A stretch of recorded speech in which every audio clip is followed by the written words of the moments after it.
ശ്രേഷ്ഠ ഭാരതം. നമസ്കാരം. ശ്രേഷ്ഠ ഭാരതം പൈതൃക ഭാരതത്തിലേക്ക് എല്ലാ പ്രിയപ്പെട്ട പ്രേക്ഷകർക്കും സ്വാഗതം. ഒപ്പം ആചാര്യസഭയ്ക്കും സ്വാഗതം.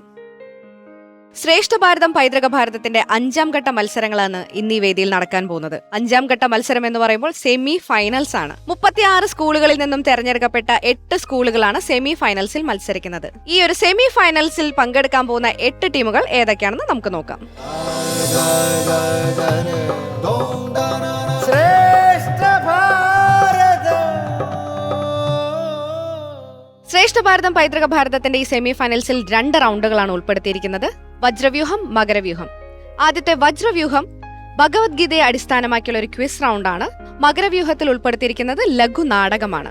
സെമി ഫൈനൽസിൽ പങ്കെടുക്കാൻ പോകുന്ന എല്ലാ കുട്ടികൾക്കും നന്നായി തന്നെ പെർഫോം ചെയ്യാൻ സാധിക്കട്ടെ എന്ന് ആശംസിച്ചുകൊണ്ട് പ്രാർത്ഥിച്ചുകൊണ്ട് നമുക്ക് ഇന്നത്തെ എപ്പിസോഡ് ആരംഭിക്കാം. ഇന്നത്തെ എപ്പിസോഡിൽ ആദ്യം വജ്രവ്യൂഹം.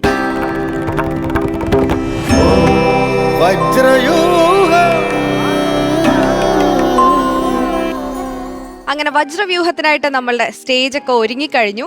സെമി ഫൈനൽസിലെ ആദ്യത്തെ വജ്രവ്യൂഹമാണ്. അപ്പൊ നമുക്ക് 2 ടീമുകൾ ഏതൊക്കെയാണെന്ന് നോക്കാം. ആദ്യമായി നമുക്ക് സ്വാഗതം ചെയ്യാം അമൃത കൈരളി വിദ്യാഭവൻ നെടുമങ്ങാട്.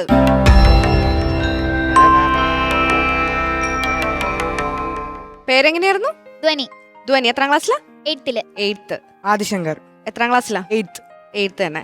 അപ്പൊ ഈ സെമി ഫൈനൽസിനോട് അനുബന്ധിച്ച് പുതിയ തുറുപ്പ് ചീട്ടുകൾ ഇറക്കിയേക്കാണോ സ്കൂളിൽ നിന്ന്? അങ്ങനെയാണോ? അങ്ങനെ പറയാം. അങ്ങനെയും പറയാം. എന്തായാലും നമുക്ക് ഓപ്പോസിറ്റ് വരുന്ന ടീം ഏതാണെന്ന് നോക്കി അവിടെ ഇതുപോലെ തുറുപ്പ് ചീട്ടുകൾ ഉണ്ടോ എന്നൊക്കെ നോക്കിയിട്ട് നമുക്ക് കൂടുതൽ വിശേഷങ്ങൾ ചോദിക്കാം അല്ലേ? അപ്പൊ നമുക്ക് 2ാമത്തെ ടീമിനെ സ്വാഗതം ചെയ്യാനുള്ള സമയമായിരിക്കാണ്. AKNM MAM HSS Kattukulam.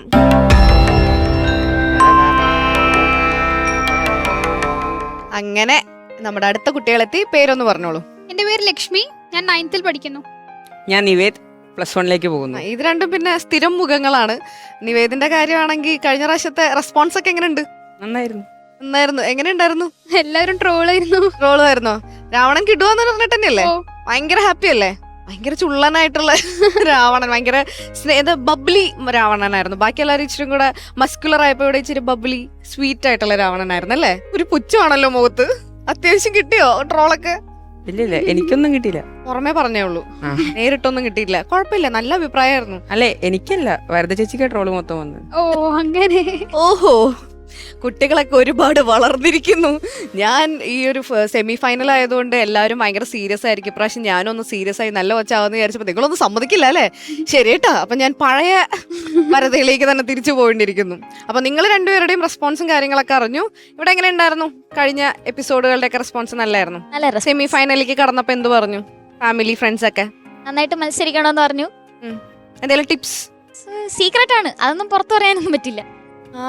അതാണ് പുതിയ ആളെ കൊണ്ടുവന്നത്. കണ്ടോ, നിങ്ങളിങ്ങനെ സ്ഥിര ആൾക്കാർ തന്നെ വന്നിട്ടാണ് നിങ്ങൾ ഓരോന്ന് കഴിയുമ്പോൾ പുതിയ പുതിയ തന്ത്രങ്ങൾ മെനഞ്ഞ് ഒരുമിച്ച് നിന്നിട്ടാണ് പഠിക്കണേ അല്ലേ? അവര് പുതിയ ആൾക്കാർ ഇറങ്ങി നമ്മളെ കൺഫ്യൂസ് ചെയ്യിക്കാൻ ശ്രമിക്കുകയാണ്. സാരമില്ല, ഇതില് ആര് വിജയിക്കും നമുക്ക് നോക്കാം അല്ലേ? അപ്പം എന്തായാലും ഈ ഒരു റൗണ്ടിനെ കുറിച്ച് കൂടുതൽ നമുക്ക് സംസാരിച്ചു കഴിഞ്ഞാൽ, വജ്രവ്യൂഹം എന്ന് പറയുമ്പോൾ ഈ ഒരു റൗണ്ടിൽ ഉൾപ്പെടുത്തിയിരിക്കുന്നത് ഭഗവത്ഗീതേനെ ബേസ് ചെയ്തിട്ടുള്ള 5 ചോദ്യങ്ങളാണ് നിങ്ങൾക്ക് ചോദിക്കുക. അതായത് 2 കൂട്ടർക്കും സെപ്പറേറ്റ് ആയിട്ടുള്ള വിഷയങ്ങളാണ് തന്നിരിക്കുന്നത്, അല്ലെങ്കിൽ അധ്യായങ്ങളാണ് തന്നിരിക്കുന്നത്. അതിനെ ബേസ് ചെയ്ത് 5 ചോദ്യങ്ങൾ വീതം ചോദിക്കും. നിങ്ങൾക്ക് ഉത്തരം പറയാനായിട്ട് ലഭിക്കുന്ന സമയം എന്ന് പറഞ്ഞാൽ 30 സെക്കൻഡ് ആണ്. ആൻഡ് 4 ഓപ്ഷൻസ് ഉണ്ടായിരിക്കും. പാസ് ചെയ്യാൻ പറ്റില്ല. പക്ഷെ അത് വിചാരിച്ച് പേടിക്കേണ്ട, നമുക്ക് നെഗറ്റീവ് പോയിന്റ്സ് ഒന്നും ഇല്ല. പിന്നെ ചോദ്യം ചോദിച്ച് ഉത്തരം പറയാം എന്ന് പറഞ്ഞതിന് ടൈം സ്റ്റാർട്ട്സ് എന്ന് പറഞ്ഞതിന് ശേഷം മാത്രമേ ഉത്തരം പറയാൻ പാടുള്ളൂ. ഇനി എന്തെങ്കിലും സംശയങ്ങളുണ്ടോ ഈ ഒരു റൗണ്ടിനെ ബേസ് ചെയ്തിട്ട്? ഒന്നുമില്ല. തന്നിരിക്കുന്ന വിഷയങ്ങളൊക്കെ അധ്യായങ്ങളൊക്കെ നന്നായി പഠിച്ചിട്ടുണ്ട്. ഫുൾ മാർക്കാണ്. അപ്പൊ നമ്മുടെ ആചാര്യസഭയ്ക്കാണ് ഏറ്റവും കൂടുതൽ ബുദ്ധിമുട്ടാവുക. കാരണം എന്താണെന്ന് വെച്ച് കഴിഞ്ഞാൽ നിങ്ങൾ ഈ 8 സ്കൂളുകളിൽ നിന്ന് വേണം ഇനി ഫിനാലയിലേക്കുള്ള ആൾക്കാരെ തിരഞ്ഞെടുക്കാം അല്ലേ? അപ്പം ഓൾ സെറ്റ്? നിങ്ങളുടെ അടുത്ത് ചോദ്യം ചോദിക്കുന്നത് ഞാനല്ല, നമ്മുടെ ലക്ഷ്മി ടീച്ചറാണ്. നമുക്ക് ലക്ഷ്മി ടീച്ചറെ സ്വാഗതം ചെയ്താലോ? ടീച്ചർ,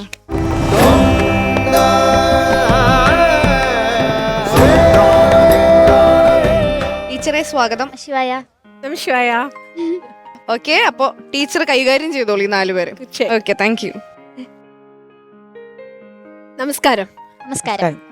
അപ്പൊ നമുക്ക് ഭഗവത്ഗീത ക്വിസ് ആണ്. നമ്മൾ ശ്രേഷ്ഠ ഭാരതത്തില് മഹാഭാരതം, രാമായണം, അങ്ങനെ ധാരാളം ക്വിസ് മത്സരങ്ങളെ അഭിമുഖീകരിച്ചിട്ടുണ്ട്. പക്ഷേ ഭഗവത്ഗീതയുടെ ക്വിസ് ഒരുപക്ഷെ നമുക്ക് ഈ ശ്രേഷ്ഠ ഭാരതത്തിൽ ആദ്യമായിട്ടായിരിക്കും. ഇവിടെ 5 ചോദ്യങ്ങളാണ് ചോദിക്കുന്നത്. നിങ്ങൾ ഭഗവത്ഗീത പഠിക്കുക, അതായിരുന്നു ഈ ക്വിസിന്റെ ഉദ്ദേശം. അതിൽ നിന്നും 5 ചോദ്യങ്ങൾ ചോദിക്കുന്നു. അതുകൊണ്ട് മത്സരം എന്ന തലത്തെക്കുറിച്ച് ആലോചിക്കേണ്ട. അതിനപ്പുറത്ത് ഭഗവത്ഗീതയെ എത്രമാത്രം നമുക്ക് അറിയാൻ സാധിക്കുന്നു. ഇതിലെ ഒരു പ്രത്യേകത എന്ന് പറയുന്നത്, ഭഗവത്ഗീതയിലെ ഉത്തരങ്ങൾ നിങ്ങൾക്ക് പഠിക്കാൻ തന്നിട്ടുള്ള ചാപ്റ്ററിനെ ബേസ് ചെയ്തുകൊണ്ടുള്ള ഉത്തരമാണ് നിങ്ങൾ പറയേണ്ടത്. ഈ ഓപ്ഷനിൽ ഏതാണ്ട് എല്ലാം ഉത്തരത്തോട് അടുത്ത ഓപ്ഷനുകളായിരിക്കും. പക്ഷേ നമുക്ക് പഠിക്കാൻ തന്ന പ്രത്യേക ചാപ്റ്ററിൽ ഭഗവത്ഗീത ആശയത്തെ എങ്ങനെ അഭിമുഖീകരിക്കുന്നു, അങ്ങനെ ആയിരിക്കാം ഉത്തരം നമ്മൾ തിരഞ്ഞെടുക്കേണ്ടത്. അതുകൊണ്ട് കൃത്യമായി ആലോചിച്ച് കൃഷ്ണൻ അർജുനനോട് പറഞ്ഞ വാക്കുകളാണ് നമ്മൾ വീണ്ടും ഇവിടെ റിപ്പീറ്റ് ചെയ്യാൻ പോകുന്നത്. ആ ആത്മവിശ്വാസത്തോടു കൂടിയിട്ട് നമുക്ക് തുടങ്ങാം. അമൃത കൈരളി വിദ്യാഭവൻ നെടുമങ്ങാട്, നിങ്ങൾക്കാണ് ആദ്യത്തെ റൗണ്ട്. നിങ്ങളോടുള്ള ചോദ്യങ്ങൾ ആരംഭിക്കുന്നു. ആയുധങ്ങളിൽ ഭഗവാൻ തന്നോട് താതാത്മ്യപ്പെടുത്തിയിരിക്കുന്നത് എന്തിനെയാണ്? ഓപ്ഷൻസ് നോക്കൂ.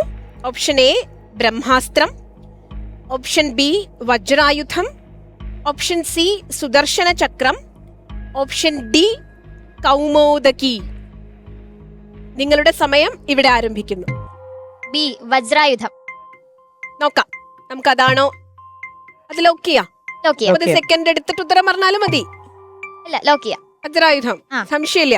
ഇല്ല. ഇതെല്ലാം ഭഗവാനുമായിട്ട് ബന്ധപ്പെട്ടതാണ്. ഭഗവാന്റെ സുദർശന ചക്രമുണ്ട്, ഭഗവാന്റെ കൗമോദകിയുണ്ട്. പക്ഷെ താരതമ്യം ചെയ്യുന്ന വജ്രായുധത്തിനെയാണ്. ലോക്ക് ചെയ്യട്ടെ. ലോക്ക് ചെയ്യാം. നമുക്ക് ഓപ്ഷൻ ബി വജ്രായുധം ലോക്ക് ചെയ്യാം. നമുക്ക് നോക്കാം. ഇതെല്ലാം ഭഗവാനുമായി ബന്ധപ്പെട്ടതായതുകൊണ്ട് ഭഗവത്ഗീതയിൽ ഭഗവാൻ തന്റെ വിഭൂതികളെ പറ്റി പറയുമ്പോ ഏതാ പറയണേ നോക്കാം. വജ്രായുധമാണോ? ഒന്ന് കാത്തിരിക്കാം. നമുക്ക് നോക്കാം. ഉത്തരം ശരിയാണ്. ആയുധാനാം അഹം വജ്രം, ഞാൻ വജ്രായുധമാണ് എന്ന് ഭഗവാൻ പറയുന്നു. 10 പോയിന്റ്. നമുക്ക് അടുത്ത സ്കൂളിനോട് AKNM MAM HSS അവരോട് ചോദിക്കേണ്ടതുണ്ട്. നിങ്ങളോടുള്ള ആദ്യത്തെ ചോദ്യം, ഭഗവത്ഗീതയിലെ കർമ്മയോഗത്തിൽ ലോകത്തിൽ പ്രചരിക്കുന്ന 2 നിഷ്ഠകളെ ഭഗവാൻ അർജുനന് പരിചയപ്പെടുത്തുന്നുണ്ട്. അവ ഏതൊക്കെയാണ്? ഓപ്ഷൻസ് ഇങ്ങനെയാണ്. എ ധർമ്മം അർത്ഥം, ബി ശൈവം ശാക്തേയം, സി സാഖ്യം യോഗം, ഡി ബ്രഹ്മചര്യം ഗൃഹസ്ഥാശ്രമം. നിങ്ങളുടെ സമയം ആരംഭിക്കുന്നു. 30 സെക്കൻഡ് ആണ്. വേഗം ഉത്തരം പറയണം. Option C സാഖ്യം യോഗ്യം. സാഖ്യം യോഗം ഉറപ്പിക്കാമോ? ഭഗവാൻ ഈ നിഷ്ഠകളെ കുറിച്ചൊക്കെ സംസാരിക്കുന്നുണ്ട്. സംശയമില്ലല്ലോ. ഇവരുടെ അഭിപ്രായം അനുസരിച്ച് നമുക്ക് സി എന്ന ഓപ്ഷൻ ലോക്ക് ചെയ്യാം. ഓപ്ഷൻ സി സാഖ്യം യോഗം. നമുക്ക് അതാണോ ശരി ഉത്തരം എന്ന് നോക്കാം. ധർമ്മത്തെയും അർത്ഥത്തെയും കുറിച്ച് ഭഗവാൻ പറയുന്നുണ്ട്. പക്ഷെ നിഷ്ഠകൾ ആ. നിഷ്ഠകൾ 2 എണ്ണമാണ്. കർമ്മയോഗത്തിൽ ഇതാണോ? കർമ്മയോഗത്തിന്റെ അടിസ്ഥാനത്തിൽ ഭഗവാൻ പറയുന്നത് സാഖ്യം യോഗമാണെന്ന് ഇവർ പറയുന്നു. നമുക്ക് ഉത്തരം ശരിയാണോ എന്ന് നോക്കാം. നിങ്ങളുടെ ഉത്തരം ശരിയാണ്. കർമ്മം ചെയ്യുക, ജ്ഞാനസമ്പാദനം, ഇത് രണ്ടുമാണ് ഭഗവാൻ പറഞ്ഞിട്ടുള്ളത്. ഉത്തരം ശരിയായിരുന്നു. നമുക്ക് രണ്ടാമത്തെ ചോദ്യത്തിലേക്ക് കടക്കാം. അഹമാത്മാ ഗുഡാകേശ, അതിന്റെ അടുത്ത ഭാഗം പൂരിപ്പിക്കുക. ഓപ്ഷൻസ് ഇങ്ങനെയാണ്. സർവഭൂതാശയ സ്ഥിതഃ, സർവഭൂതാന്തരേ സ്ഥിതഃ, സർവഭൂതഹിതേരതാഃ, സർവധർമ്മഹിതേരതാഃ. ഇതിൽ അഹമാത്മാ ഗുഡാകേശ എന്നതിന് ശേഷം ഭഗവാൻ ഉപയോഗിച്ചിരിക്കുന്ന വാക്ക് ഏതാണ്? നിങ്ങളുടെ സമയം ആരംഭിക്കുന്നു. എ സർവഭൂതാശയ സ്ഥിത. ഉറപ്പാണോ? ഉറപ്പാണ്. എല്ലാ ഓപ്ഷൻസും ഒന്ന് യോജിപ്പിച്ചു നോക്കൂ. അഹമാത്മാ ഗുഡാകേശ എന്നതിനോട് യോജിപ്പിച്ചു നോക്കൂ. അല്ല, ശരിയായത് ശരിയായത് ഒന്നാമത്തെ ഓപ്ഷൻ എ തന്നെയാണ്. അത്ര ഉറപ്പാണെങ്കിൽ ബ്ലോക്ക് ചെയ്തേക്കാം. ലോക്ക് ചെയ്യാം. ലോക്ക് ചെയ്യാം. യെസ്, നമുക്ക് ലോക്ക് ചെയ്യാം. ഏതാണ് ശരി ഉത്തരമെന്ന് നമുക്ക് നോക്കാം. ഏകദേശം എല്ലാം ഭഗവാൻ പറയാൻ സാധ്യതയുള്ള വാക്കുകളാണ്. യെസ്, അഹമാത്മാ ഗുഡാകേശ എന്ന് ചൊല്ലി നോക്കൂ. അത് അഹമാത്മാ ഗുഡാകേശ സർവഭൂതാശയ സ്ഥിത. അതെ, ഭഗവാന്റെ വാക്കുകൾ അത് തന്നെയാണ്. നമുക്ക് കൃത്യമായ ഉത്തരമാണ്. 10 പോയിന്റ്. ഒന്നാമത്തെ ചോദ്യത്തിന് 10 മാർക്ക് മേടിച്ച് മിടുക്കരായി. അവ രണ്ടാമത്തെ ചോദ്യത്തിലേക്ക് കടക്കാം. ഭഗവാന്റെ വിശ്വരൂപത്തെ സ്തുതിച്ച അർജുനനോട് ലോകത്തെ സംഹരിക്കുന്ന തന്റെ സ്വരൂപം ഏതെന്നാണ് ഭഗവാൻ വ്യക്തമാക്കുന്നത്?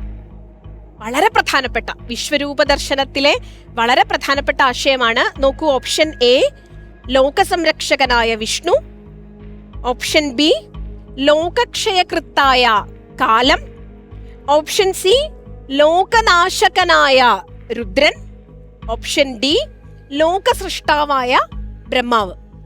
നിങ്ങളുടെ സമയം ആരംഭിക്കുന്നു.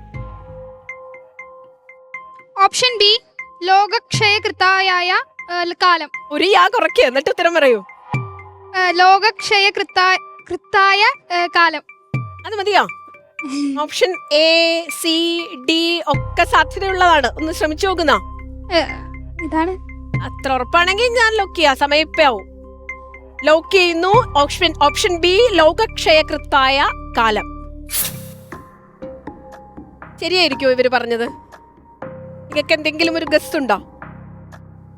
ഭഗവാൻ വിഷ്ണു ആണെന്നാണ് പറയാൻ സാധ്യത കൂടുതൽ എന്ന് തോന്നുന്നു, അല്ലെ? ലോകസംരക്ഷകനായ വിഷ്ണു ആണ് ഞാൻ, അതിനല്ലേ സാധ്യത കൂടുതൽ? ഓപ്ഷൻ ബി ആണ്. ഓപ്ഷൻ ബി ആണ്.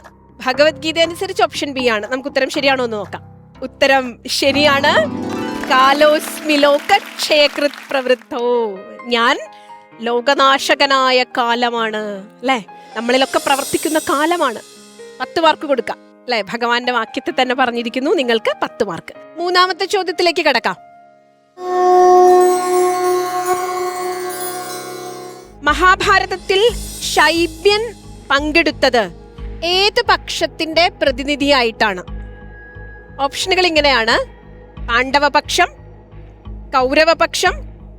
ഈ ശൈബ്യൻ പങ്കെടുത്തോന്ന് നമുക്ക് അറിഞ്ഞുകൂടാ, 2 പക്ഷത്തുമില്ല. ചിലർ യുദ്ധത്തിൽ പങ്കെടുക്കാതെ യുദ്ധത്തിന് മുൻപ് പോയിട്ടുണ്ട്. ആ കൂട്ടത്തിലാണോ ശൈബ്യൻ എന്ന് നമുക്ക് അറിഞ്ഞുകൂടാ. യുദ്ധത്തിന് മുൻപ് പലായനം ചെയ്തു. ഇതിൽ ശൈബ്യന്റെ നിലപാട് ഈ 4 ഓപ്ഷനുകളിൽ എന്തായിരുന്നു? നിങ്ങളുടെ സമയം ആരംഭിക്കുന്നു. ഈ കൗരവപക്ഷം പറ.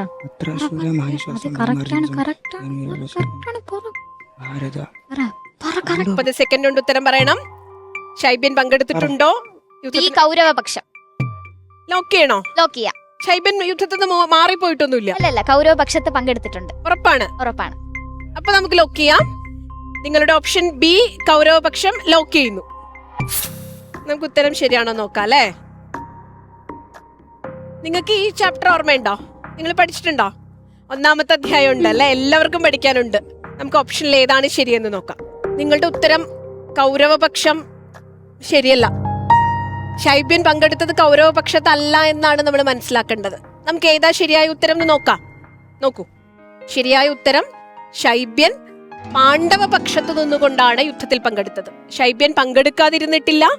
ശൈബ്യൻ യുദ്ധത്തിൽ നിന്നും പലായനം ചെയ്തിട്ടുമില്ല. യുദ്ധത്തിൽ കൃത്യമായ പക്ഷം ഉണ്ടായിരുന്നു, അത് പാണ്ഡവ പക്ഷമായിരുന്നു. അപ്പൊ നമ്മളുടെ ഉത്തരം തെറ്റിപ്പോയി. സാരല്ല, ഭഗവത്ഗീതയല്ലേ, നമുക്ക് ഇനിയും പഠിക്കാം.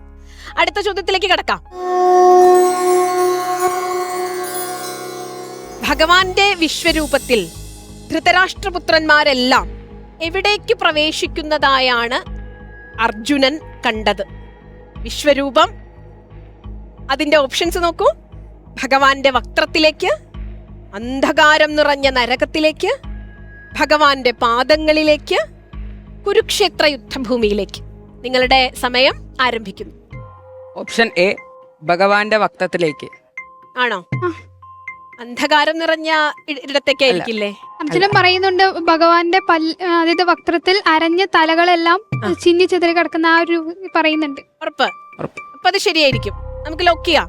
ഓപ്ഷൻ എ ഭഗവാന്റെ വക്ത്രത്തിലേക്ക് എന്നത് ലോക്ക് ചെയ്യുന്നു. മുന്നിൽ കാണുന്നതേ വിശ്വരൂപമാണ്. നമുക്ക് എന്താ ശരി ഉത്തരം എന്ന് നോക്കാം. അല്ല, എനിക്ക് ഭയങ്കര കൗതുകമുള്ള ചോദ്യമായിരുന്നു ഇത്. ഇത് ഉത്തരം വളരെ ശരിയായ ഉത്തരമാണ്. നിങ്ങൾക്ക് 10 മാർക്ക്. നമുക്ക് 4-ാമത്തെ ചോദ്യത്തിലേക്ക് പോവാം. പൂരിപ്പിക്കാനാണ്. ദൈത്യാനാം, അതായത് അസുരന്മാരിൽ ഞാൻ ആരാണ് എന്നാണ് ഭഗവാൻ പറയുന്നത്? ഓപ്ഷൻസ് നോക്കാം. A Mahabali, B Indradyumnan, C Kalanemi, D Prahladan. നിങ്ങളുടെ സമയം ആരംഭിക്കുന്നു. ഡി പ്രഹ്ലാദൻ. ശരിയാണോ? ശരിയാണ്. ഇവരെല്ലാരും അസുരശ്രേഷ്ഠന്മാരാണ്. പക്ഷെ ഇതാണ് ഉത്തരം. മഹാബലി അസുരശ്രേഷ്ഠനായിരുന്നു, ഭഗവാനോട് വളരെ അടുത്ത ബന്ധം ഉണ്ടായിരുന്നു. പക്ഷെ ഉറപ്പാണ്? ഉറപ്പാണ്. ലോക്ക് ചെയ്യാം. ലോക്ക് ചെയ്യാം. ശരി, ഡി പ്രഹ്ലാദൻ ലോക്ക് ചെയ്യുന്നു. നമുക്ക് നോക്കാം ഇതിൽ ശരി ഉത്തരം ഏതാണ് എന്ന്. ഉത്തരം ശരിയാണ്, പ്രഹ്ലാദൻ തന്നെയാണ്. ഭഗവാന്റെ ഏറ്റവും വലിയ ഭക്തനായിരുന്ന പ്രഹ്ലാദനാണ് ഇതിലെ ശരി ഉത്തരം. ഇതിന് നിങ്ങൾക്ക് 10 മാർക്ക് ലഭിച്ചിരിക്കുന്നു. അടുത്ത ചോദ്യത്തിലേക്ക് കടക്കാം. 4ാമത്തെ ചോദ്യം. ഭഗവത്ഗീതയിൽ സമിതിഞ്ജയൻ എന്ന് വിശേഷിപ്പിച്ചിരിക്കുന്നത് ഏത് രാജാവിനെയാണ്? 2 പക്ഷങ്ങളെ കുറിച്ചും പറയുന്നില്ലേ? അതിൽ സമിതിഞ്ജയ എന്ന് വിശേഷിപ്പിച്ചിരിക്കുന്നത് ഏത് രാജാവിനെയാണ്? Option A Purujit, option B Somadattan, option C Arjunan, option D Kripan. നിങ്ങളുടെ സമയം ആരംഭിക്കുന്നു.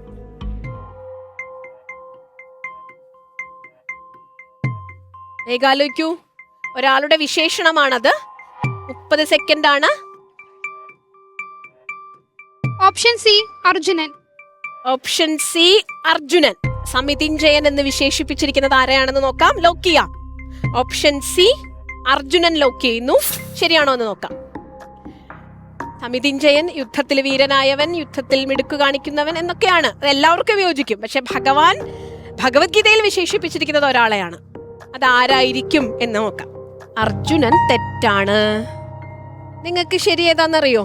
കൃപൻ. ആ, ഭവാൻ ഭീഷ്മശ്ച കർണശ്ച. ചൊല്ലൂ. സമിതിഞ്ജയനായ കൃപൻ. അത് കൃപന്റെ വിശേഷണമാണ്. അതുകൊണ്ട് സമിതിഞ്ജയൻ എന്ന് വിശേഷിപ്പിച്ചിരിക്കുന്നത് കൃപാചാര്യരെയാണ്. അദ്ദേഹം വലിയ യുദ്ധവീരനായിരുന്നു. ഇതിന്റെ മാർക്ക് പോയി, എന്നാലും സാരമില്ല. നമുക്ക് അടുത്ത ചോദ്യത്തിൽ മാർക്ക് സ്കോർ ചെയ്യാം. വജ്രവ്യൂഹത്തിലെ 5ാമത്തെ ചോദ്യം. ആദിത്യാനാം അഹം ഡാഷ്. അതിഥിപുത്രന്മാരിൽ വച്ച് ഭഗവാൻ തന്നെ ആരായിട്ടാണ് കൽപ്പിക്കുന്നത്? ഇത് ഭഗവത്ഗീതയിലെ പ്രസിദ്ധമായ ഒരു ഉക്തിയാണ് ഭഗവാന്റെ. ഓപ്ഷനുകൾ ഇങ്ങനെയാണ്: എ ഇന്ദ്രൻ, ബി സൂര്യൻ, സി വിഷ്ണു, ഡി അഗ്നി. നിങ്ങളുടെ സമയം ആരംഭിക്കുന്നു.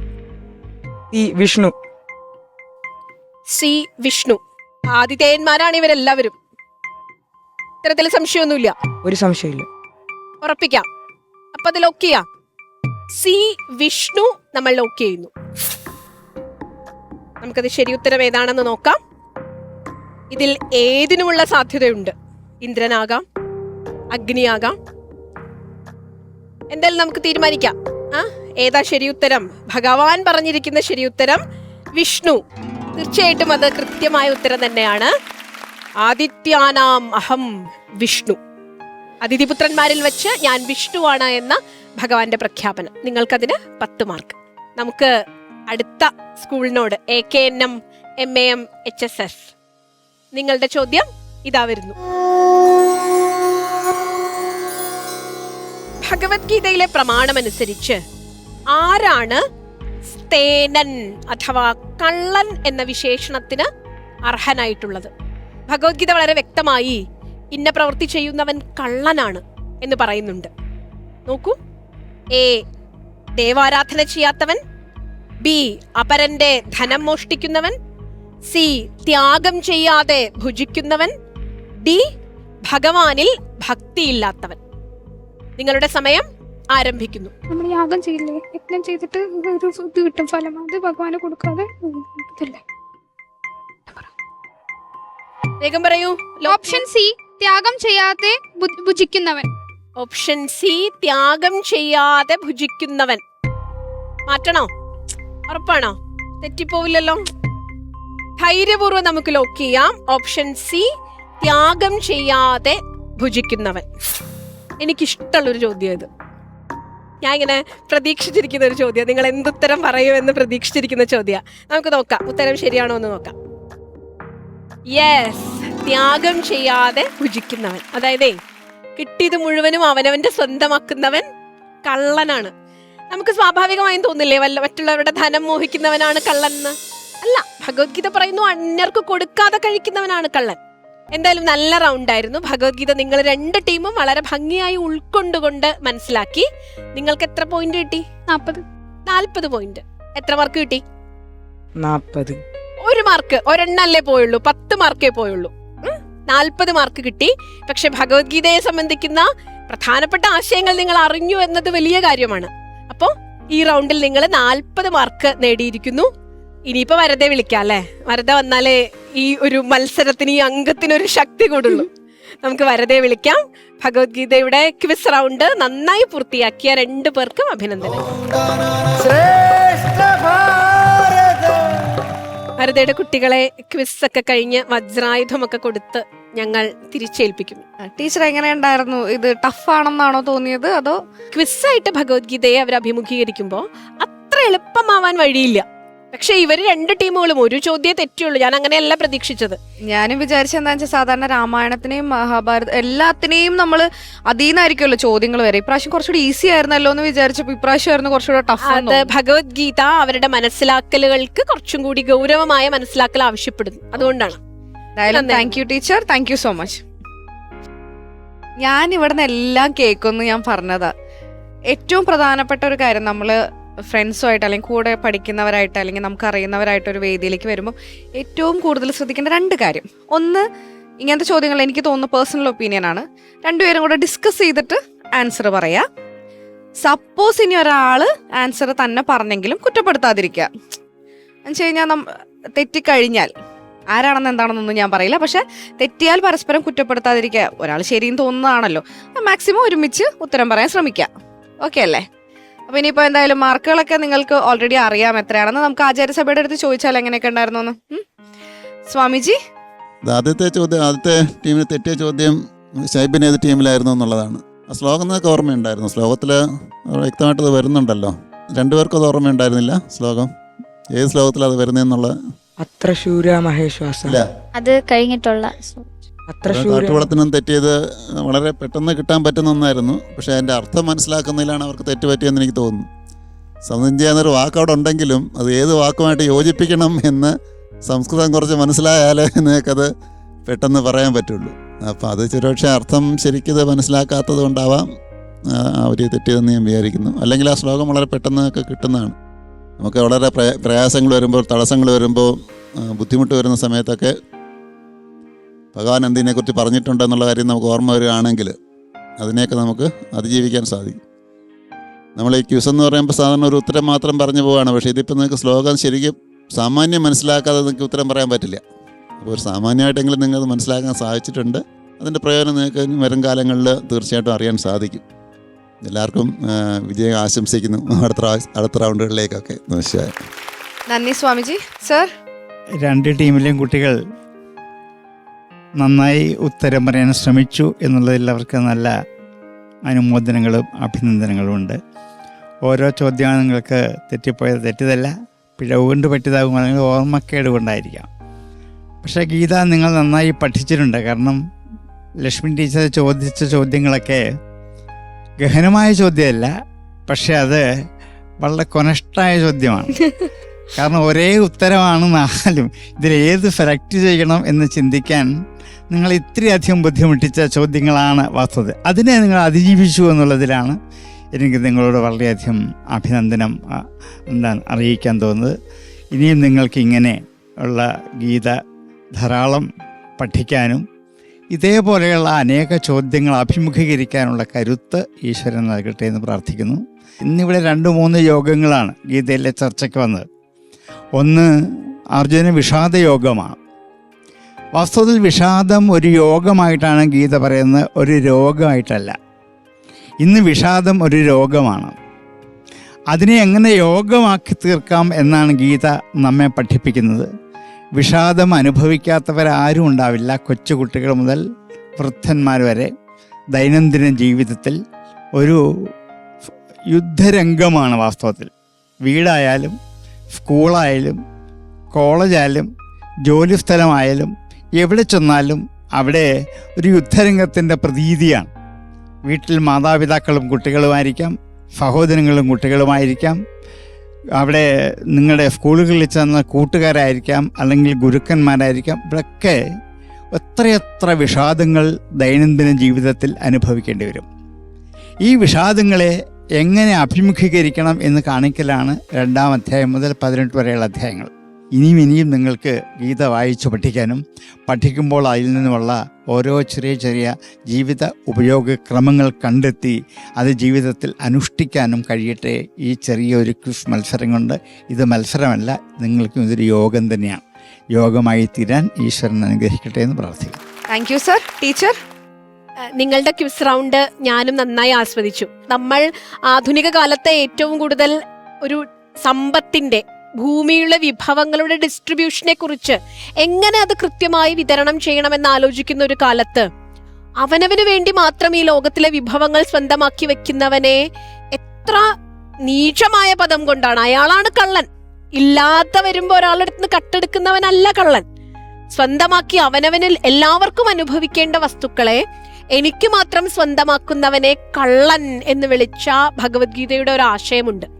വാസ്തവത്തിൽ നിങ്ങൾ ആ ആശയത്തിലൂടെയൊക്കെ കുറച്ചെങ്കിലും കടന്നുപോയി എന്നാണ് ഈ ക്വിസ് കഴിഞ്ഞപ്പോൾ തോന്നിയത്. മാർക്കിനപ്പുറത്ത് നിങ്ങൾ അർത്ഥം വിചിന്തനം ചെയ്തിട്ടുണ്ട്, അല്ലെങ്കിൽ ഇതുപോലെ ഉത്തരം പറയാൻ പറ്റില്ലായിരുന്നു. അതുകൊണ്ട് രണ്ടുപേർക്കും അഭിനന്ദനങ്ങൾ. Thank you teacher. അപ്പോൾ മാർക്സിനെ കുറിച്ച് ഇനി പ്രത്യേകിച്ച് പറയേണ്ട കാര്യമില്ല. കുഴപ്പമില്ല, 2 ടീമിനും 40 മാർക്കാണ്. പിന്നെ സ്വാഭാവികമായിട്ടത് സെമി ഫൈനൽസ് ആണ്, ടഫായിട്ടുള്ള റൗണ്ടുകളാണ് ഇനി മുന്നോട്ടേക്ക് വരിക. ഇപ്പോൾ മാർക്സ് ആയാലും ഇപ്പോൾ ഈ ഒരു റൗണ്ടിന് നിങ്ങൾ ഉത്തരം പറയുന്നതിനാണ്. ഇനിയുള്ള ഇപ്പോൾ ഒരു മകരവ്യൂഹം വരുമ്പോഴായാലും മാർക്സൊക്കെ നമ്മുടെ ആചാര്യസഭ വളരെയധികം പിടിച്ചിട്ടായിരിക്കും മാർക്ക് തരുന്നത് അല്ലേ. അപ്പം ഏറ്റവും കൂടുതൽ ശ്രദ്ധിച്ച് തന്നെ അടുത്ത റൗണ്ടുകളിലും മത്സരിക്കാനായിട്ട് വരിക. ഓക്കെ, അപ്പം എന്തായാലും അടുത്ത റൗണ്ടിൽ നിങ്ങളുടെ കൂടെയുള്ളവർ, ഇപ്പോൾ നിങ്ങളൊക്കെ പങ്കെടുക്കുന്നുണ്ടെങ്കിൽ നന്നായിട്ട് ശ്രമിച്ച് മാക്സിമം അടുത്ത റൗണ്ടിലേക്ക് കടക്കാൻ ശ്രമിക്കുക കേട്ടോ. Thank you so much. അങ്ങനെ വജ്രവ്യൂഹം ഇവിടെ അവസാനിച്ചിരിക്കുകയാണ്. ഇനി നമുക്ക് ആരംഭിക്കാം മകരവ്യൂഹം.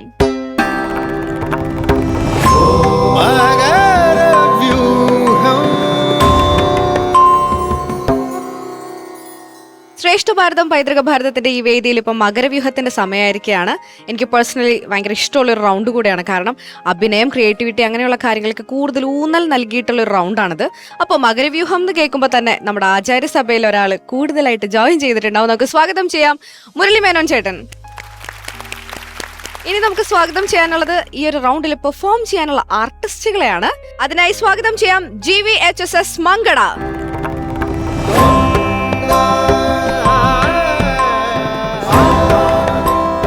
പേര് ഗംഗ. എത്രാം ക്ലാസ്സിലാ? 9th. അയ്യോ, പേര് പല്ലവി കൃഷ്ണ.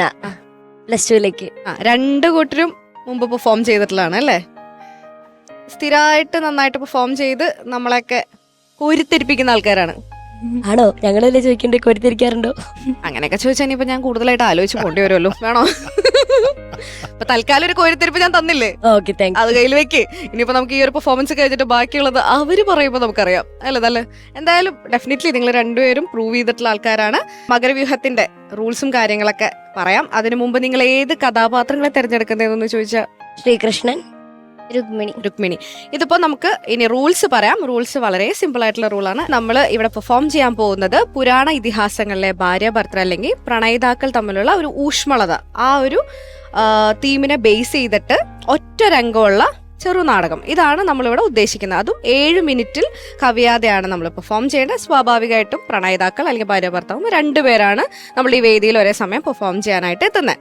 ഇനി മാർക്സ് ഇടുന്നത് എങ്ങനെയാണെന്ന് വെച്ച് കഴിഞ്ഞാൽ എന്തിനൊക്കെ ബേസ് ചെയ്തിട്ടാണെന്നറിയോ? സ്ഥിരമായിട്ട് ഞാൻ പറയുന്ന 4 കാര്യങ്ങൾ: കഥാസന്ദർഭം, സംവിധാനം, സ്ക്രിപ്റ്റ്, അഭിനയം. ഇതിനൊക്കെ ബേസ് ചെയ്തിട്ടായിരിക്കും മാർക്ക് ഇടുന്നത്.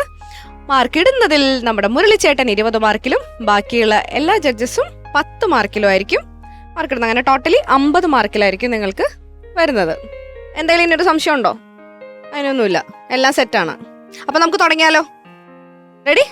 All the best.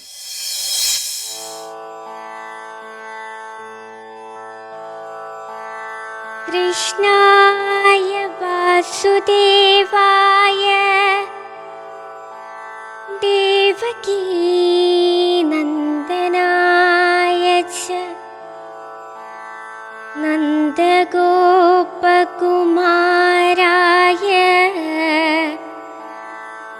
ഗോവിന്ദായ നമോ നമഃ. നന്ദനം വസുദേവസ്യ നന്ദഗോപസ്യ നന്ദനം യശോദാനന്ദനം വന്ദേ ദേവകീ നന്ദനം സദാ.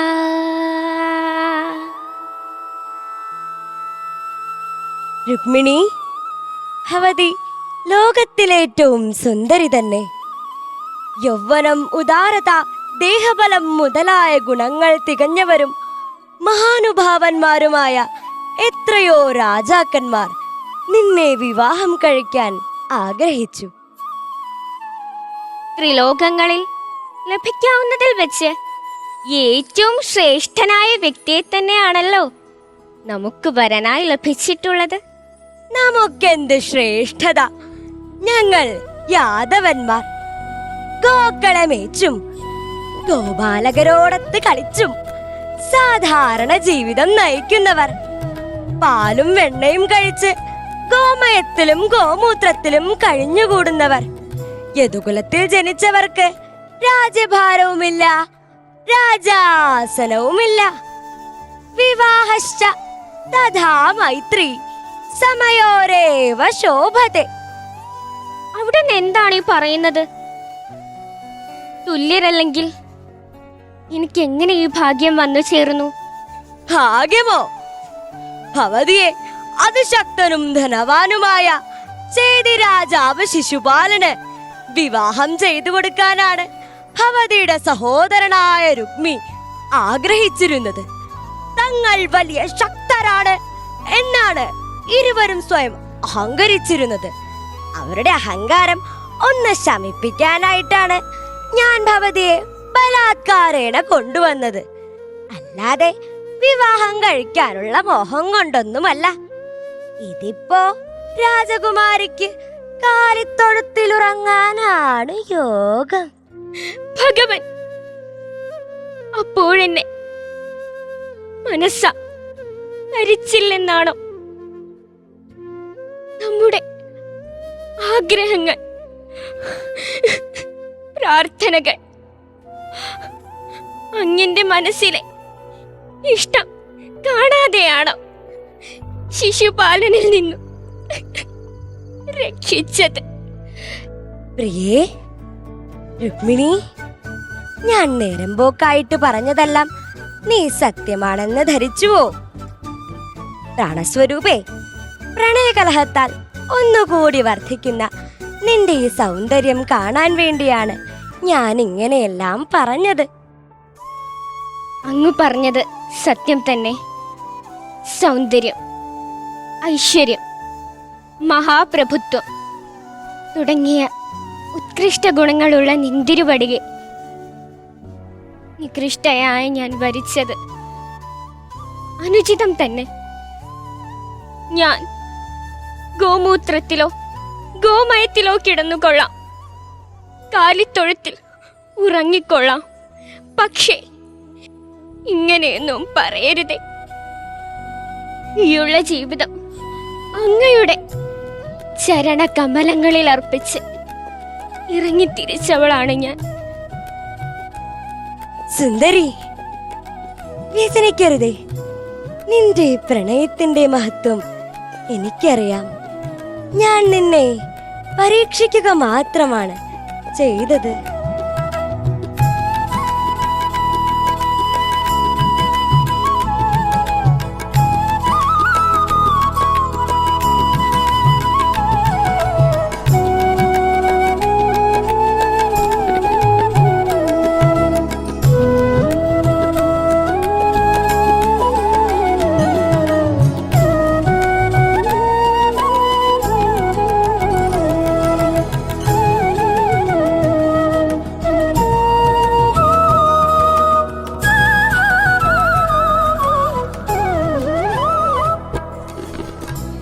കൃഷ്ണ, അനേകായിരം ഗോപിമാരുടെ ഹൃദയങ്ങളിൽ നീ വാഴുന്നു.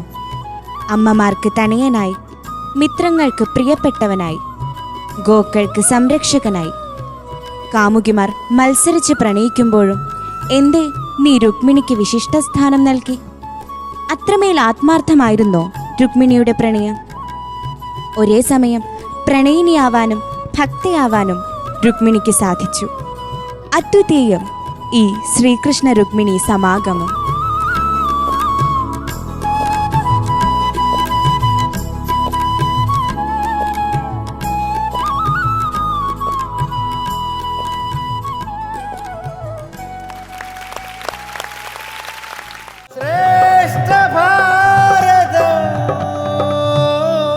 വിഷ്വലി കാണാൻ ഭയങ്കര രസമുണ്ടായിരുന്നു.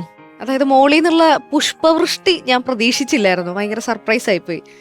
മൊത്തത്തിൽ കാണാനായിട്ട് ഈ സിനിമയിലും ഇതിലൊക്കെ കാണുന്ന പോലെ എല്ലാ കാര്യങ്ങളും, അതായത് കിട്ടാവുന്ന എല്ലാ സംവിധാനങ്ങളും ഉപയോഗിച്ചുകൊണ്ട് ചെയ്ത് എനിക്ക് ഭയങ്കര ഇഷ്ടമായി. കാണാൻ നല്ല ഭംഗിയുണ്ടായിരുന്നു. കൂടുതൽ ഞാൻ പറയാൻ പാടില്ല, പ്രത്യേകിച്ച് സെമി ഫൈനലാകുമ്പം ഞാനിനി മായ തുറക്കാനേ പാടില്ല, അല്ലേ? ആണെന്ന്. ശരിയെന്ന്. അപ്പൊ ആചാര്യസഭയിലേക്ക് നേരിട്ട് പോവാം.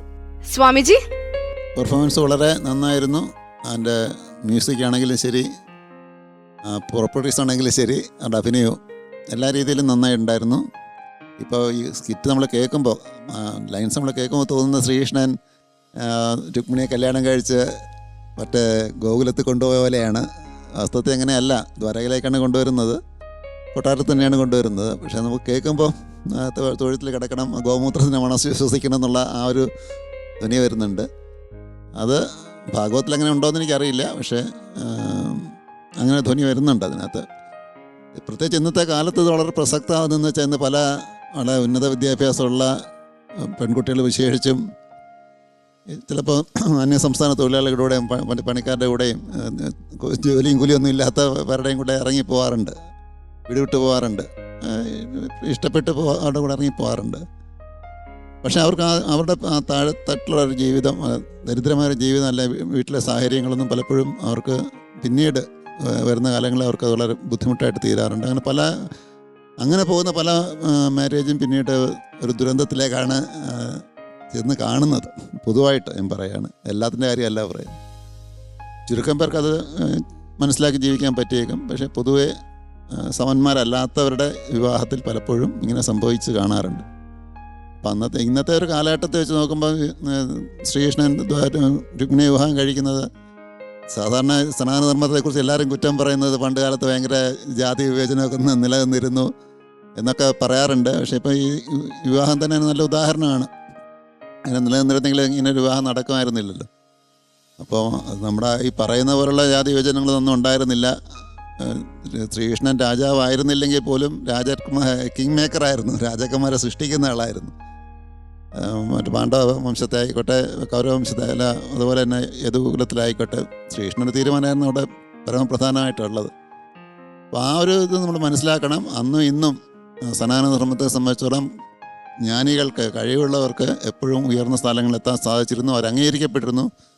അവരുടെ ജന്മം നോക്കിയിട്ടല്ല, അല്ല വളർന്നു വന്ന കുലം നോക്കിയിട്ടല്ല അവരെ അംഗീകരിച്ചിരുന്നത്. അതായാലും കുട്ടികൾ വളരെ നന്നായിട്ട് അവതരിപ്പിച്ചു. വളരെ നല്ലൊരു സംഗീതം പോലെ അത് ആദ്യം തൊട്ട് അവസാനം വരെ അത് ആസ്വദിക്കാൻ സാധിച്ചു. അഭിനന്ദനങ്ങൾ.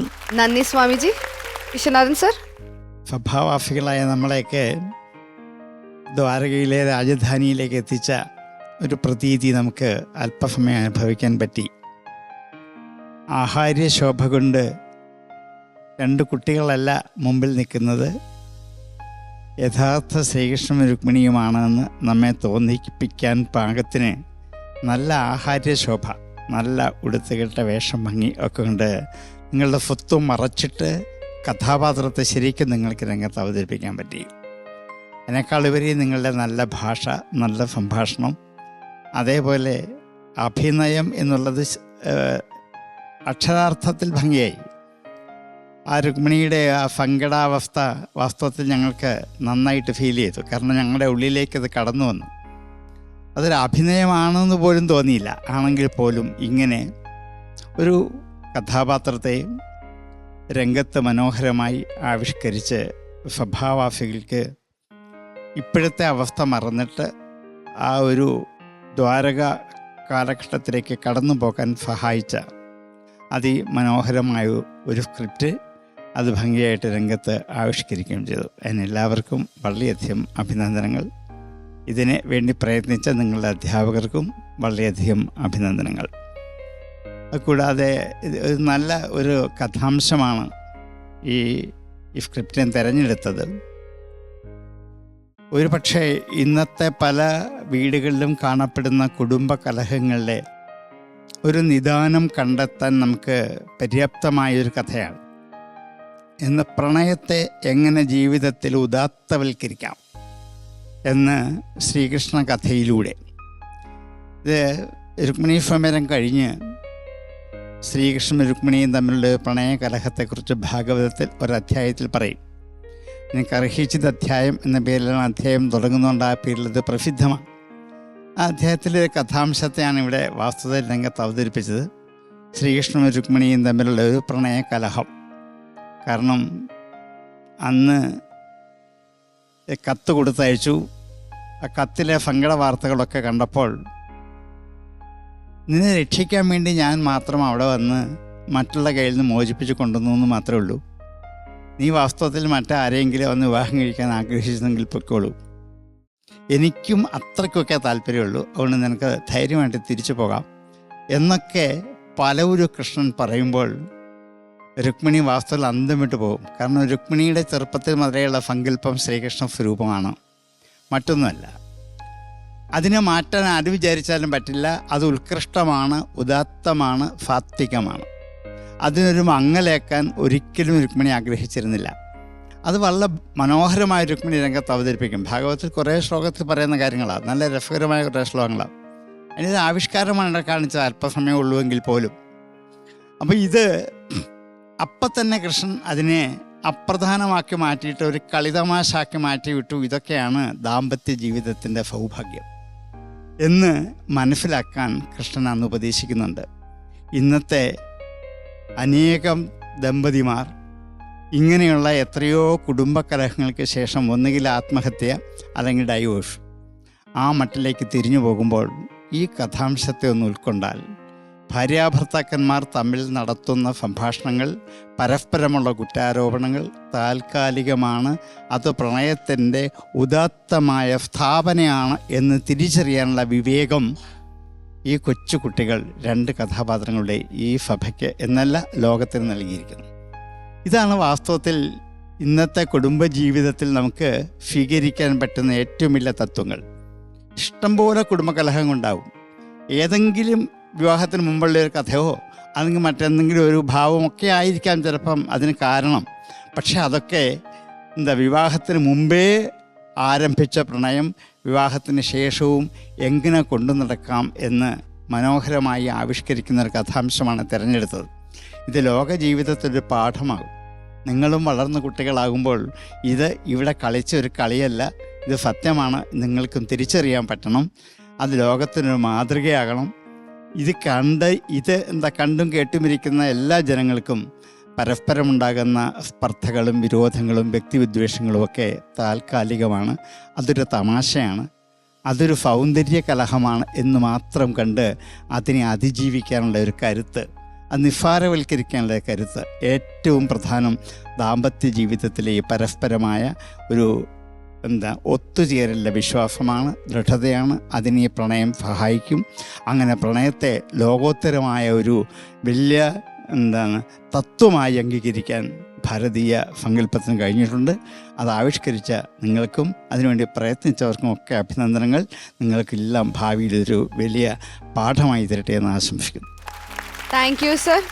ലക്ഷ്മി ടീച്ചർ, എന്ത് രസമായിരുന്നു. ഞാനിങ്ങനെ ആലോചിക്കായിരുന്നു, ആ കൃഷ്ണൻ രുക്മിണി എവിടെ കൃഷ്ണൻ ആ പൂ അത്ര നേരം ഒളിപ്പിച്ചു വെച്ചിരുന്നേ?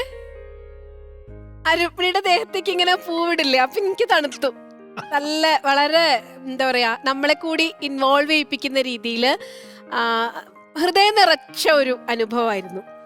രുക്മിണിയുടെ ആ ശബ്ദത്തിലുള്ള ആ കരഞ്ഞപ്പൊക്കെ ഉള്ളൊരു നിയന്ത്രണം ഉണ്ടല്ലോ, അതൊക്കെ ഗംഭീരമായിട്ട് ആസ്വദിച്ചു. സുഗതകുമാര ടീച്ചറുടെ ഒരു വരിയുണ്ട്, ആവർത്തനത്താൽ വിരസമാവാത്തതായി പ്രേമമല്ലാതെന്തുണ്ടു പാരിൽ എന്ന്. എത്ര കണ്ടാലും എത്ര കേട്ടാലും എത്ര അനുഭവിച്ചാലും നമുക്ക് മതി എന്ന് പറയാൻ തോന്നാത്ത ഒരു അനുഭവം അത് പ്രണയാനുഭവമാണ്. പ്രത്യേകിച്ചും ഈ കൃഷ്ണനെ ഭാഗവതം വിളിക്കുന്ന ഒരു വാക്കുണ്ട്, മന്മഥ മന്മഥൻ എന്ന്. ഈ ലോകത്തിലേക്കുള്ള എല്ലാ സൗന്ദര്യവും വാരിക്കോരി നമ്മൾ സങ്കല്പിക്കുന്ന ഒരു ഭാവമാണ് കൃഷ്ണന്റേത്. അപ്പൊ നമുക്ക് കൃഷ്ണൻ കുട്ടിക്കാലം മുതലേ അത്ഭുതമായിരുന്നു അല്ലെ. ജനിച്ച മുതൽ കൃഷ്ണൻ നമുക്ക് ഒത്തിരി, ഇന്നത്തെ ഭാഷയെ പറഞ്ഞാൽ ഇങ്ങനെ അത്ഭുതങ്ങൾ, സർപ്രൈസുകൾ തന്നിട്ടുണ്ട്. കുട്ടി കൃഷ്ണൻ വളരെ അത്ഭുതമായിരുന്നു, ബാലലീലകൾ അത്ഭുതമായിരുന്നു. ഇനി കൃഷ്ണൻ ഒരു പ്രണയിയായിരുന്ന സമയത്ത് നിരന്തരം അത്ഭുതങ്ങൾ തന്നെയായിരുന്നു. അപ്പൊ നമുക്ക് വലിയ കൗതുകമുണ്ടാവും ഈ യോഗീശ്വരനായ, ഗീത ഉപദേശിക്കുന്ന വീരനായ, യുദ്ധവീരനായ, നയതന്ത്രജ്ഞനായ കൃഷ്ണന്റെ ദാമ്പത്യം എങ്ങനെയായിരിക്കും അല്ലെ. ഒരാളുടെ ജീവിതത്തിലെ ഏറ്റവും അയാളെ വിലയിരുത്തുന്നതിന്റെ ഒരു മാനദണ്ഡം വാസ്തവത്തിൽ അയാളുടെ വിവാഹ ജീവിതത്തിൽ പത്നിയോട് അയാൾ എങ്ങനെയായിരിക്കും പെരുമാറുക. അപ്പൊ കൃഷ്ണന്റെ ദാമ്പത്യം നമുക്കൊക്കെ വലിയ, നമുക്ക് അറിയാൻ വലിയ ആഗ്രഹമുണ്ട്. അപ്പൊ അത് അനുഭവിച്ചപ്പോ വാസ്തവത്തിൽ വേദിയിൽ നിങ്ങൾ രണ്ടുപേരും ചെയ്തത് അതിനപ്പുറത്ത് ഭഗവാന്റെ ദാമ്പത്യം എന്ന് പറയുന്ന വലിയൊരു യോജിപ്പിലേക്ക്. എപ്പോഴും നമുക്ക് തോന്നാറില്ലേ, നമ്മൾ വിവാഹമൊക്കെ കഴിക്കുമ്പോൾ കുട്ടികളോട് പറയും ജീവിതത്തിൽ അഡ്ജസ്റ്റ്മെന്റ് ആണ് ഏറ്റവും വലുത്, ആ വീട്ടിൽ പോയാൽ നിങ്ങൾ ഭർത്താവിന്റെ വീട്ടുകാരോടും ഒക്കെ അഡ്ജസ്റ്റ് ചെയ്യണമെന്ന്. പക്ഷെ സ്നേഹം എന്ന് പറയുന്ന വലിയൊരു വികാരത്തിന്റെ മുന്നിൽ ഒരു അഡ്ജസ്റ്റ്മെന്റും ആവശ്യമില്ല. സ്നേഹം നിറഞ്ഞാൽ പിന്നെ അതൊന്നും ആവശ്യമില്ല. ഈ രണ്ടുപേരും തമ്മിലുള്ള എല്ലാ കലഹങ്ങളും പ്രശ്നങ്ങളും ഒക്കെ സ്നേഹമുണ്ടെങ്കിൽ പരിഹരിക്കാവുന്നതേ ഉള്ളൂ ഇതൊക്കെ. അപ്പൊ അങ്ങനെ ഒരു സ്നേഹത്തിന്റെ ഒരു പൂരണം വാസ്തവത്തിൽ ഇതിൽ മുഴുവൻ അനുഭവിച്ചു. അതിന്റെ ഭാഗമായിരുന്നു ആ ഭംഗിയുള്ള നൃത്തം അല്ലെ, നിങ്ങൾ രണ്ടുപേരും കൂടി ചേർന്ന് പൂർത്തീകരിച്ച നൃത്തം. അതുകൊണ്ട് എല്ലാം കൊണ്ടും എന്ത് രസമുള്ള വസ്ത്രം, ഡ്രസ്സിന്റെ കോമ്പിനേഷൻ നന്നായി, ആ കളറ് നന്നായി, അങ്ങനെ എല്ലാം കൊണ്ടും ആ പൂ പൊഴിയുന്നത് പോലെ ഞങ്ങൾ എല്ലാവരും ആസ്വദിച്ചു. അഭിനന്ദനങ്ങൾ. Thank you teacher. മുരളിച്ചേട്ടാ? യെസ്, നന്നായിരുന്നു. എക്സലന്റ് വർക്കായിരുന്നു അത്. രണ്ടുപേരും പല്ലവി, ഒരാൾ പല്ലവി അല്ലേ, യോ പല്ലവി, എന്താ പേര് മോളെ? ഗംഗ. രണ്ടുപേരും എക്സ്പീരിയൻസ്ഡ് ആക്ടേഴ്സ് ആണ്. നിങ്ങളുടെ വളർച്ച ശ്രേഷ്ഠ ഭാരതം കണ്ടുകൊണ്ടിരിക്കുന്ന കാണികൾക്കും ഞങ്ങളും കണ്ടുകൊണ്ടിരിക്കുകയാണ് നിങ്ങളുടെ വളർച്ച ആസ് ആക്ടേഴ്സ്. അപ്പോൾ അത് പ്രൂവ് ചെയ്യുന്ന ഒരു വർക്കായിരുന്നു നിങ്ങളുടെ വർക്ക്. Preparation was good. ഞാൻ നിങ്ങളുടെ മറ്റേ പ്രിപ്പറേഷനെ കുറിച്ച് ഞാൻ പറയാം. ഇവിടെ ഈ സ്റ്റേജും സെറ്റും ഒക്കെ വെച്ചതിന് ശേഷം അവിടെ നിന്ന് നടന്നു നോക്കാനും എവിടെയാണ് എന്താണ് എന്നുള്ളതൊക്കെ നിങ്ങൾ തന്നെ മുൻകൈ എടുത്തുകൊണ്ട് ചെയ്തത് വളരെ നന്നായിരുന്നു. പല്ലവി വെള്ളം ചോദിച്ചത് പോലും എനിക്കിഷ്ടമായി. അത് മറ്റേ വെള്ളമല്ല, അമ്മ കൊണ്ടിരുന്ന വെള്ളം തന്നെ വേണം എന്ന് ശഠിച്ചതും നന്നായി. കാരണം അതൊക്കെ ഒരു തഞ്ചത്തിൻ്റെ ഭാഗമാണ്. ഒരു ആക്ടർ വളരുന്നത് അവിടെയൊക്കെയാണ്. ചിലപ്പോൾ ഈ ഏജിലൊക്കെ ഞാൻ ദാഹിച്ചാൽ പോലും ചോദിക്കില്ല, ഇപ്പം ആ ചോദിച്ചുകൊണ്ട് മാർക്ക് കുറയുമെന്ന് വിചാരിച്ചിട്ട്. അപ്പോൾ that was really really really good. നിങ്ങളുടെ പ്രൊഡക്ഷനിലേക്ക് വന്നു കഴിഞ്ഞാൽ രണ്ട് ആക്ടേഴ്സും അസലായിട്ടോ, നല്ല ഇൻറ്റേർണലൈസേഷൻ ആയിരുന്നു. ഇവിടെ പറഞ്ഞ പോലെ തന്നെ we were seeing Krishnan and Rukmini, രണ്ടുപേരെയാണ് നമ്മൾ കണ്ടുകൊണ്ടിരുന്നത്. നിങ്ങളുടെ ഇൻഡിവിജ്വൽ നിങ്ങളെയല്ല ഞങ്ങൾ കണ്ടുകൊണ്ടിരുന്നത്. അപ്പോൾ അപ്പുറത്തെത്താൻ നിങ്ങൾക്ക് പറ്റിയിട്ടുണ്ട്. നല്ല പോസ്റ്ററിലാണ് നിങ്ങൾ തുടങ്ങിയത്. സാധാരണ ഞാൻ എപ്പോഴും പറയാറുണ്ട്, ഈ പോസ്റ്റർ പലപ്പോഴും ഉണ്ടാവുന്നത് ഒരു സെക്കൻഡ് കണ്ടിട്ട് പിന്നെ അവിടെ നിന്ന് അങ്ങോട്ട് എണീറ്റ് പോകും. അപ്പോൾ അതല്ല, ഒരു പോസ്റ്ററിനൊരു ഭംഗിയുണ്ടെങ്കിൽ ആ ഭംഗി ഞങ്ങളിലേക്ക് എത്താനൊരു സമയമുണ്ട്. ആ സമയം നിങ്ങളല്ല, അത് നിങ്ങളും കൂടിയാണ്. പക്ഷെ നിങ്ങളുടെ ഈ പുറകെ പ്രവർത്തിച്ചുള്ള ടീം എക്സലൻ്റ് ആയിരുന്നു. അവരാണത്, I mean whoever directed and നിങ്ങളുടെ പ്രിപ്പറേഷൻ്റെ കൂടെ നിന്നവരുടെ അവരെ ഞാൻ പ്രത്യേകം എടുത്ത് അഭിനന്ദിക്കുകയാണ്. പിന്നെ ആദ്യത്തേത് ആ പാട്ട് നമ്മൾ ഇവിടുന്ന് പാടിയതാണോ? അത് അസലായിരുന്നു. നോട്ട് ആസ് എ സിംഗർ കേട്ടോ. ഒരു പക്ഷേ പാട്ട് അനലൈസ് ചെയ്യുന്നവർ അയ്യോ ഇദ്ദേഹം എന്താ ഇങ്ങനെ പറയണത് എന്ന് ചോദിക്കും. കാരണം അങ്ങനെയല്ല ഞാൻ പറയുന്നത്, അത് കറക്റ്റായിരുന്നു. അത് രുക്മിണി പാടുകയാണ് എന്നാണ് നമുക്ക് തോന്നിയത്. അതുകൊണ്ടാണത് അസലായി എന്ന് പറഞ്ഞ മ്യൂസിക് നന്നായിരുന്നു. പിന്നെ ഇനിയിപ്പോൾ ഈ സെമി ഫൈനലിൽ വരുന്ന ടീമിനും ഇനി അടുത്ത് വരുന്ന ശ്രേഷ്ഠ ഭാരതം ഇതിലേക്ക് പങ്കെടുക്കാൻ വരുന്നവർക്കുമുള്ള ഏറ്റവും നല്ല ഒരു എക്സാമ്പിൾ എന്ന് പറഞ്ഞ് ഞാൻ സാധാരണ പറയാറുള്ള പരാതിയാണ് റിഹേഴ്സൽ ഉണ്ടായിരുന്നില്ല എന്നുള്ളത്. ഇത് നിങ്ങൾ പെർഫെക്റ്റ്ലി റിഹേഴ്സലാണ്. റിഹേഴ്സൽ അസലായി ചെയ്തിട്ടുണ്ട്. കാരണം എല്ലാം കൃത്യമാണ്, കൃത്യമാണ്, including the dance. Dialogues and everything was really good. എനിക്ക് ആകെ അഭിപ്രായ വ്യത്യാസമുള്ള ഒരു പക്ഷേ ഞാൻ പല്ലവിയോട് നേരത്തെ ഇത് പറഞ്ഞിട്ടുണ്ടാവും എന്ന് വിചാരിക്കുന്നു. എന്താണത് അറിയോ? ഞാൻ ഡാൻസ് പഠിച്ചിട്ടുണ്ടോ എന്ന് ചോദിക്കാറുണ്ട് അല്ലേ? കഴിഞ്ഞ പ്രാവശ്യം ചോദിച്ചിരുന്നു അത് അല്ലേ? ഈ പ്രാവശ്യം ചോദിക്കുന്നു പഠിച്ചിട്ടുണ്ടെന്ന് എനിക്ക് അറിയാമെങ്കിലും അതിൻ്റെ അതൊന്ന് മാറ്റിയാൽ നന്നായിരിക്കും. യുനോ ഇതിൻ്റെ ഞാൻ സ്റ്റൈൽ ഡാൻസ് എന്ന് എഴുതിയിട്ടുണ്ട്. ഇതിൻ്റെ മൊത്തം സ്റ്റൈലിലൊരു ചെറിയ ഡാൻസ് മൂവ്മെൻറ്റ് കൊടുത്തിട്ടുണ്ട് ഇതിൻ്റെ മൊത്തത്തിൽ വെച്ചിട്ട്. അത് നല്ലതാണ്. പക്ഷേ എന്നാലും as an actor you only gracefully move ചെയ്യുന്നത് നടന്നാൽ മതി മോളെ, ഡാൻസ് ചെയ്യണ്ട. അത് നല്ലതല്ല. ഇത് ഞാനൊരു പോയിൻ്റായിട്ട് പറഞ്ഞു തരിക കേട്ടോ, ഒന്ന് നോട്ടീസ് ചെയ്താൽ മതി അത്. കാരണം I M repeating this point കേട്ടോ. 2 മോണോലോഗ്സാണ് ഞാൻ അതിൽ ഏറ്റവും നന്നായത്. ഒന്ന് മോള് കയറിയിട്ട് ഇവളെ പിന്നെ രുക്മിണിയെ പരിഹസിക്കുന്ന ഒരു സാധനം, ഒരു ഇരുന്നിട്ടുള്ളൊരു സാധനമുണ്ട്. ഇതിപ്പോ രാജകുമാരിക്ക് അത് കലക്കി കേട്ടോ, അസലായിരുന്നു അത്. ആ ഇരിപ്പും ഒക്കെ. അതിനുശേഷം വന്ന ശോകത്തിലുള്ള ഡയലോഗ് പോസ്, ഇത് രണ്ടുമാണ് 2 മോണോലോഗ്സ് നമുക്ക് എടുത്തു പറയാനുള്ളത്. Dialogue variations was really good. Overall it was excellent. Especially അവസാനിച്ചതും അതെ, നല്ല that poster was really graceful as well as powerful. അപ്പോൾ ഇതിൽ നിങ്ങൾ ഈ പെർഫോം ചെയ്ത, ഓഫ് കോഴ്സ് നമ്മൾ ലൈവായിട്ട് പെർഫോം ചെയ്യുന്ന ഏതൊരു സംഭവത്തിൻ്റെയും പ്രധാന ഘടകം എന്ന് പറയുന്നത് ആക്ടേഴ്സ് തന്നെയാണ്. പക്ഷെ ആക്ടേഴ്സിൻ്റെ പിന്നിൽ വർക്ക് ചെയ്തവരും നിങ്ങളും തമ്മിൽ നല്ല ബാലൻസ് ആയിരുന്നു. അവരുദ്ദേശിച്ചതൊക്കെ നിങ്ങൾ തന്നിട്ടുണ്ട്. അത് നിങ്ങൾ നല്ല ആക്ടേഴ്സ് ആയതുകൊണ്ട് തന്നെയാണ്. Excellent work for both of you and the team. Thank you. Thank you Murali ചേട്ടാ. അപ്പോൾ നല്ല അഭിപ്രായങ്ങളാണ് കേട്ടത് അല്ലേ? നമുക്ക് സമയം കളയാണ്ട് നേരെ മാർക്സിലേക്ക് കടന്നാലോ? ഞാൻ നേരത്തെ പറഞ്ഞ പോലെ മുരളി ചേട്ടൻ 20 മാർക്കിലും ബാക്കി 3 പേര് 10 മാർക്കിലും ആയിരിക്കും ജഡ്ജ് ചെയ്യുന്നത്. ഓക്കെ, ചോദിക്കാം. സ്വാമിജി, ഔട്ട് ഓഫ് 10 എത്ര പോയിന്റ്സ് ആണ് കൊടുക്കുന്നത്? Out of 10 I am giving 9.5. 9.5. Thank you. Viswanathan sir? 9 out of 10. Lakshmi teacher? എന്റെ ഏറ്റവും ബെസ്റ്റ് മാർക്കുകളിലൊന്നാണ് 8.5. 8.5.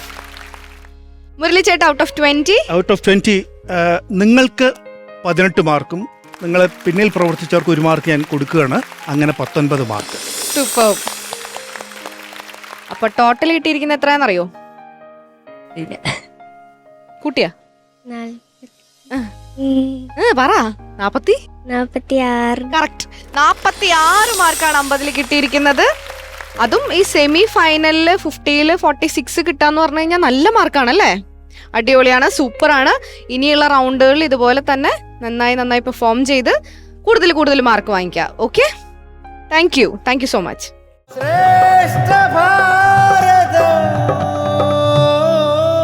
ശ്രേഷ്ഠ ഭാരതം പൈതൃക ഭാരതത്തിന്റെ സെമി ഫൈനലിലെ ആദ്യത്തെ എപ്പിസോഡായിരുന്നു ഇന്ന് നമ്മൾ കണ്ടത്. ആദ്യത്തെ റൗണ്ട് വജ്രവ്യൂഹം, 2 ടീമുകളും മനോഹരമായി തന്നെ പെർഫോം ചെയ്തു. അതിനുശേഷം നമ്മൾ കണ്ട മകരവ്യൂഹത്തിൽ കൃഷ്ണനും രുക്മിണിയും തമ്മിലുള്ള ഒരു പ്രണയബന്ധത്തിന് ആസ്പദമാക്കിയുള്ള ഒരു സ്കിറ്റ് കണ്ടു. അങ്ങനെ മനോഹരമായിട്ടുള്ള ശ്രേഷ്ഠ ഭാരതം പൈതൃക ഭാരതത്തിന്റെ എപ്പിസോഡ് ഇവിടെ അവസാനിക്കുകയാണ്. ആചാര്യസഭയ്ക്ക് നന്ദി, പ്രേക്ഷകർക്ക് നന്ദി.